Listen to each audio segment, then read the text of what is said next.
O casarão mal assombrado de Água Verde. Localizado no distrito de Água Verde, município de Guaiúba, no alto de uma pequena elevação, às margens da CE 060, o casarão centenário, solitário e mal cuidado, desafia o imaginário de moradores e visitantes, um enigma, com muitas perguntas e poucas respostas.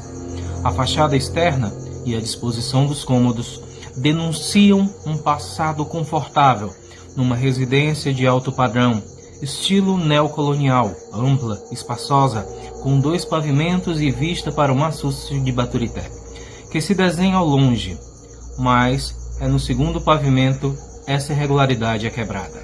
Diferente do primeiro piso, onde as divisões de uso são facilmente identificáveis, salas, quartos, cozinha, etc., aqui essa disposição não é observada. Uma infinidade de portas, janelas, corredores curtos, baixos, com pequenas aberturas para a passagem da luz e do ar.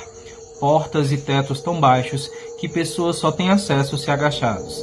Dizem alguns que aqueles pequenos cômodos, alguns com grades, eram alojamentos de escravos, o que muitas vezes não faz sentido, porque não se colocava escravo nas partes superiores de uma residência. Eles geralmente ficavam em senzalas externas, mas vale a pena lembrar que o casarão fica numa região próxima às antigas fazendas de café, que era cultivado na área do maciço de Baturité e de Redenção, primeira cidade a libertar os seus escravos no Ceará.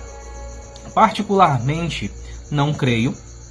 Primeiro porque as senzalas eram construídas nos subsolos ou porões das residências e não no primeiro andar com vistas para as vastas terras ao redor. Segundo porque não há nenhum resquício, nenhuma marca, nenhum ferro, nenhuma argola característicos das senzalas ou de um lugar onde os escravos infratores purgavam suas faltas, ou de que ali fossem alojados. Então fica a pergunta, para que serviram? O casarão da Água Verde foi construído no século XIX e dizem que sofreu algumas alterações em relação à sua construção. Consta que o último proprietário faleceu ali e desde então ficou abandonado, que várias pessoas testemunharam eventos de cunho paranormais dentro do imóvel, tal como gritos, lamentos, vozes e sussurros, e que um tesouro enterrado lá dentro.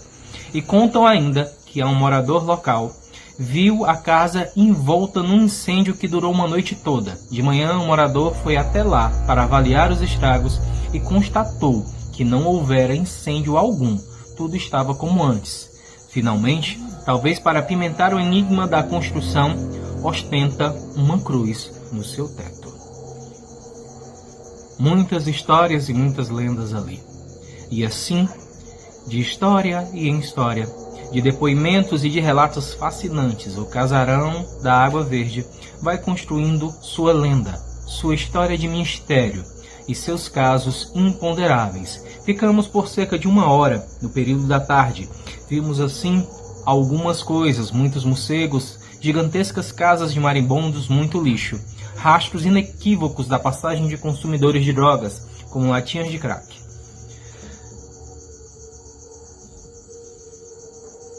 Ali podem-se ver também restos de ossos de fogueiras e o facinho de lugar que encerra algumas curiosidades que ninguém ousa explicar. No local, se tem muitas teorias. Teorias nas quais nós não sabemos identificar quais são reais e quais não são. Acredita-se que em determinados horários, fenômenos paranormais acontecem nesse local. Às 6 da noite, à meia-noite, às 3 da manhã e ao meio-dia. Curiosamente, nesses horários são comuns avistamentos, visões e coisas do outro mundo acontecerem nesse casarão. Então, fica-se a questão: o que realmente há nesse local que ninguém consegue explicar? O que podemos afirmar também é que o último morador a viver nessa casa tirou a sua própria vida. dá mais um enigma, mais uma questão na qual não temos resposta.